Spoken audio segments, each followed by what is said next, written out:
Olá, comunidade do investidor.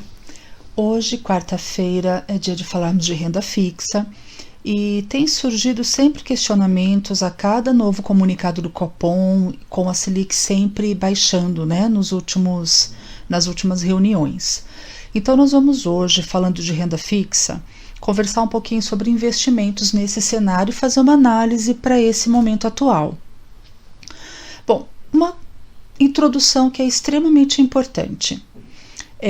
A rentabilidade antiga, que muita gente conheceu na renda fixa acima de 2 dígitos, tida assim, acontecia com muita facilidade, com muita tranquilidade em investimentos de título público, CDBs, enfim, todo o universo de renda fixa. Né, lá há alguns anos atrás, ela não existe mais. Então a realidade ela mudou completamente, a gente precisa entender e aceitar isso e nos adaptarmos a essa nova realidade. Né? E qual é o motivo dessa mudança tão brusca? A redução da taxa Selic, ela hoje está em patamares nunca vistos anteriormente. Ela nunca esteve tão baixa como ela é hoje. Então, todos os investimentos que são vinculados à Selic e à taxa do CDI, eles são indicados para reserva de emergência ainda. A cada queda da Selic, eu recebo uma porção de questionamentos nesse sentido. Reserva de emergência precisa ter liquidez diária, então, independente da Selic voltar a cair, os investimentos com este destino precisam estar com liquidez diária. Reserva de emergência não é para ganho de capital, não é para rentabilidade, é para segurança e para que você possa sacar a qualquer momento em caso de necessidade. Então, ainda vão ser os melhores investimentos para este fim, né? Todos os que são vinculados à Selic ou à CDI, porque são esses investimentos que nos oferecem a rentabilidade diária, a liquidez diária, me perdoem. Então, este é um cenário. Agora, qualquer reserva financeira que nós estejamos montando para aposentadoria ou para sonhos e objetivos de longo prazo, a gente pode sim correr mais risco para buscar uma rentabilidade maior. Então, se você ainda está montando a sua reserva de emergência, não é para você. Você não se encontra ainda nesta etapa. Uma vez que eu já tenho a reserva de emergência, eu posso sim começar a me programar para também assumir mais riscos e aí eu vou realmente visar uma rentabilidade maior, tá? Então, manter essa reserva para imprevistos que vão aí de 6 a 12 meses das despesas mensais nas aplicações conservadoras vai continuar fazendo sentido, independente do que acontecer com a Selic. Agora, quando a gente fala de uma poupança, né, de uma reserva para longo prazo, nessas aplicações vinculadas à Selic ou ao CDI, aí já não é mais recomendável realmente no cenário atual. Por quê? Porque tem uma rentabilidade extremamente baixa, podendo inclusive ter uma rentabilidade real abaixo da inflação. Então, é importante que vocês façam essa divisão. Se vocês estiverem falando de investir para reserva de emergência, nós não vamos ter alteração em relação a isso. Nós não visamos a rentabilidade. Agora, passo reserva de emergência conquistado, concluído, agora é a hora de olhar com mais carinho para a carteira de investimento de vocês dentro desse cenário de Selic baixa.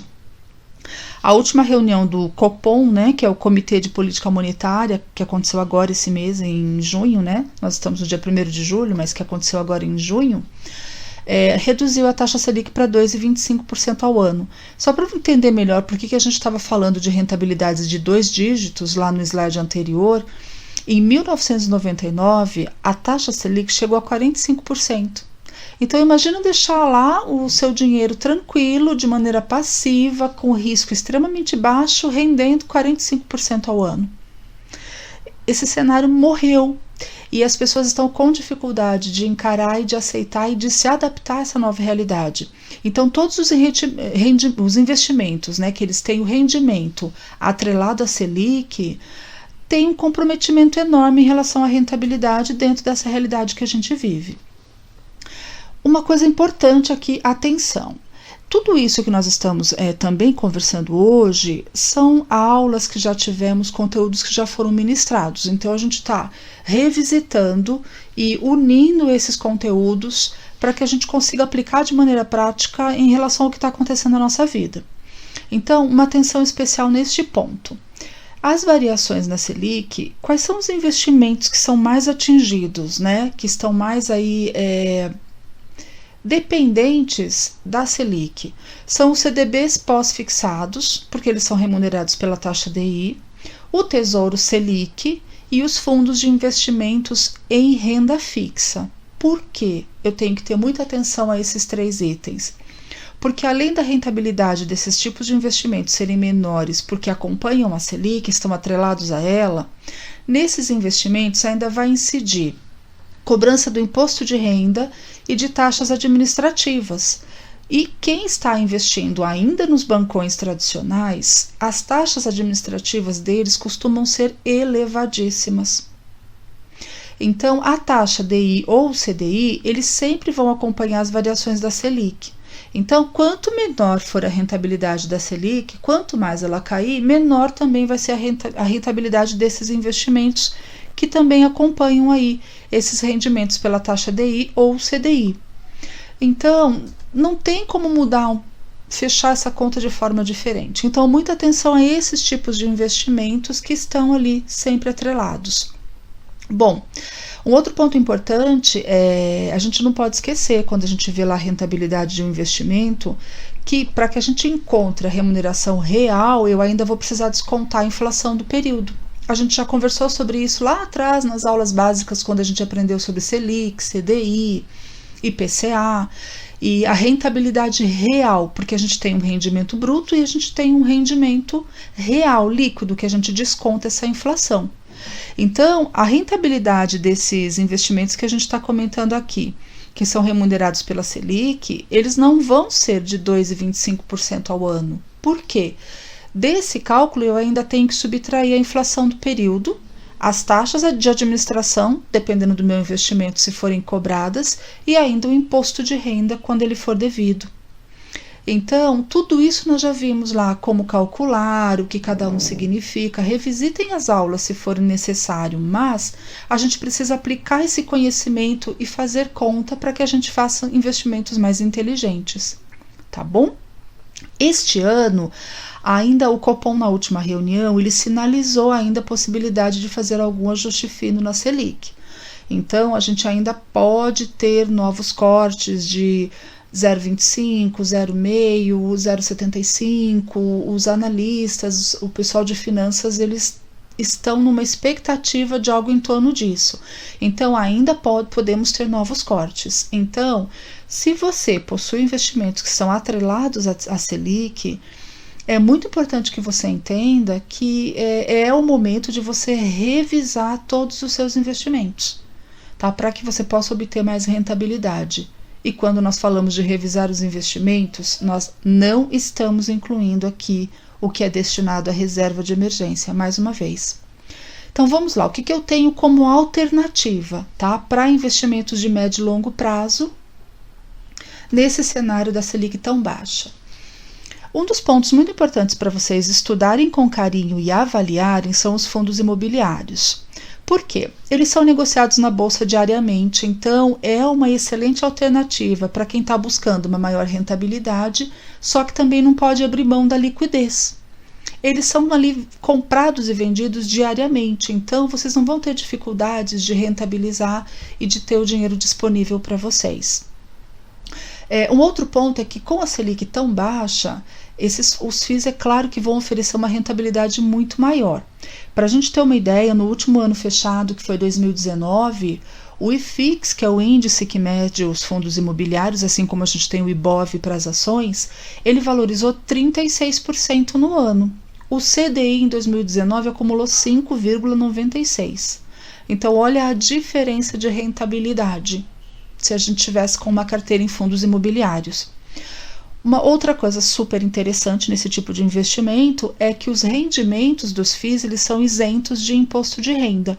E na maioria das corretoras atualmente não existe mais a cobrança da taxa de corretagem quando a gente vai negociar esse ativo. Antes eram cobrados, assim como as ações, e uma grande parte delas não cobra mais. Então isso diminui muito o custo de operação e é muito interessante. No longo prazo, isso fica ainda mais atrativo. Por quê? Além dos rendimentos que o cotista recebe, que são os proventos de aluguel, geralmente isso acontece mensalmente, o investidor que trabalha, né, que tem FIIs na sua carteira, ele pode ter uma rentabilidade quando ele vender as cotas que ele possui de acordo com, porque tem a valorização do papel. Então eu ganho os rendimentos mensais e eu posso decidir, num determinado momento, vender aqueles fundos com lucro e ter a rentabilidade aí dessa operação. O segundo item que é importante estudar e analisar com carinho, cada vez mais, gente, não tem como, é migrar da renda fixa para a renda variável. É um caminho que não tem muitas alternativas diferentes disso. E aí nós temos as ações na renda variável, tá? Por quê? Investir em ações hoje no mercado pode ser a saída para muitos investidores diante do cenário da Selic atual. Embora a gente tenha muito mais volatilidade, ou seja, os preços, né, eles sobem e descem numa velocidade muito grande, e aí por conta disso os riscos são maiores, mas investir nesse tipo de ativo pode trazer inclusive mais equilíbrio para qualquer portfólio, para qualquer carteira, né, conjunto de investimentos que a gente venha a ter. E aí ações, tanto eu posso comprar as ações diretamente, como eu tenho algumas opções que são interessantes para quem é mais iniciante, né? Uma das opções para iniciantes é começar pelos fundos de ações. É uma porta de entrada excelente, porque eu não preciso conhecer de análise, estudar os papéis, escolher sozinho as minhas ações, porque toda a estratégia de diversificação, toda a administração do portfólio vai ser designada a um gestor profissional especializado nisso. Eu vou pagar uma taxa de administração, sim, para este fundo, porém eu tenho um gestor especialista cuidando disso para mim. E como a rentabilidade é muito superior comparada à renda fixa, isso se torna interessante e, mais uma vez, façam conta. Falando ainda de ações, né, da renda variável, o que também é bastante aconselhável para quem é um investidor iniciante são os investimentos em ETFs. Já tivemos aula somente sobre este tópico, está lá disponível no nosso canal. Fundos de investimentos, né, que eles têm essas cotas negociadas na Bolsa de Valores. Então a gente também pode investir em ETF, tendo uma rentabilidade maior e com menos volatilidade, né? É um ambiente, é um investimento mais tranquilo para quem é iniciante. Quando a gente investe num ETF, que é também um fundo de investimento, eu estou aplicando no fundo que ele tem uma carteira de ações de diferentes companhias. Então, é claro, embora a gente tenha um risco mais elevado, sim, com os ETFs ou com os fundos de ações, a rentabilidade oferecida pode ser muito, muito maior do que na renda fixa, principalmente se eu estiver trabalhando aí na questão do longo prazo. Bom, para quem não está confortável ainda em migrar para a renda fixa, pode permanecer no Tesouro Direto, né? Só que aqui a gente não está falando do Selic, nós estamos aqui falando do Tesouro Pré-fixado e do Tesouro IPCA+, que tem vários vencimentos, vários prazos, e aí você vai analisar o que se adequa melhor a você. Porque esses tipos de títulos do Tesouro Direto, eles podem oferecer uma maior rentabilidade que a Selic quando a gente está nesse cenário como atualmente da baixa de juros. Porque eles têm um investimento mais longo, então ele vai ser indicado para quem está buscando aplicação num prazo maior. Tá? É importante lembrar também que sobre o Tesouro Direto a gente tem a taxa de custódia da B3 e o imposto de renda, mas que são interessantes ainda, porque eles vão oferecer tanto um valor pré-fixado, já uma rentabilidade pré-fixada, então você consegue saber exatamente quanto você vai receber no final do período, ou IPCA+, que ele te garante uma rentabilidade acima da inflação. Então você já sabe que a inflação ela não vai fazer com que você perca essa rentabilidade, porque a rentabilidade contratada está garantida num percentual acima da inflação. E o importante é que a gente diversifique sempre com responsabilidade. Para você diversificar o seu investimento, sempre você vai ter que fazer isso de uma forma que esteja alinhada, compatível com a sua tolerância a riscos.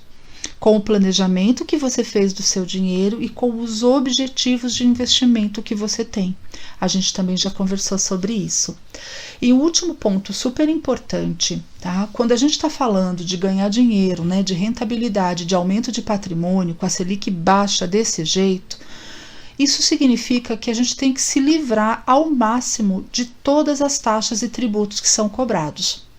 Aqui tem uma continha para a gente poder entender isso de maneira bem prática. Então, nesse exemplo aqui, olha, se você investiu R$1.000 e conseguiu uma rentabilidade de 20%, estou colocando uma rentabilidade alta, tá? Mas vamos lá, R$1.000 com rentabilidade de 20%, eu tive um rendimento bruto de R$200. Estou usando esse número para a gente fazer uma conta rápida, fácil. Se eu vou pagar neste investimento que eu fiz 15% de imposto de renda, isso em valores significam R$30. E 3% de taxa administrativa, no caso, sobre o total acumulado, eu estou falando de mais um custo de R$36. Então, 36 mais 30, R$66 de tributos e taxas, vão me sobrar dos R$200, que é a rentabilidade bruta, R$134 de lucro, ou seja, 13,4% de rendimento. É uma boa taxa ainda, mas sempre que vocês conseguirem minimizar os custos envolvidos, vocês vão conseguir melhorar a rentabilidade de vocês. Por isso que na hora de eu escolher um investimento, eu tenho que ver qual é a taxa, em quais ativos eles investem, se tem taxa de performance ou se não tem, se cobra imposto de renda ou se é isento. Tudo isso vai entrar na minha conta para que a minha rentabilidade lá seja a máxima que eu conseguir atingir, tá bom? Um outro ponto legal que a gente também já estudou ao longo do tempo aí no canal é que o investidor pessoa física, como nós temos vários benefícios de isenção de impostos em vários tipos de investimentos, né? Tanto aplicações de renda fixa e variável que, em muitos casos, eles não têm taxa administrativa, então vale a pena pesquisar e analisar. Porque esse é o caminho, não é nem que a gente quer, mas que a gente precisa para investir nesse cenário de Selic baixa, com a queda da Selic. Um outro ponto que eu também já passei ao longo do tempo aí em renda variável é que as vendas mensais de ações até R$20.000, elas são isentas de imposto de renda. Então eu também consigo comprar e vender ações, ter o meu lucro, sendo que eu vou estar isenta do imposto de renda, e isso é extremamente interessante, tá? Mesmo que todas as operações da bolsa elas tenham 0,005% que fica retido direto na fonte de tributo, isso ainda é extremamente baixo quando a gente compara com a maioria das aplicações que existem, tá? Então esses são os pontos importantes hoje para que vocês olhem para os investimentos que vocês já possuem, que vocês estão montando ou que pretendem iniciar no cenário de renda fixa dentro da realidade que nós temos hoje. Gente, vão à luta, tá? Não dá para ficar parado esperando acontecer. Vão à luta, mãos à obra, né? Como a gente viu hoje nessa videoaula, o Tesouro Selic, a poupança que eu nem comento, que nem vale a pena o nosso tempo, e os investimentos que são remunerados pela taxa DI, eles podem, é certo praticamente, né? Mas vamos dizer assim que eles podem registrar um ganho real negativo, dependendo da taxa de administração que for cobrada e da inflação do período. Então você, como investidor, deve buscar produtos que ofereçam uma maior rentabilidade quando você comparar com todas essas aplicações.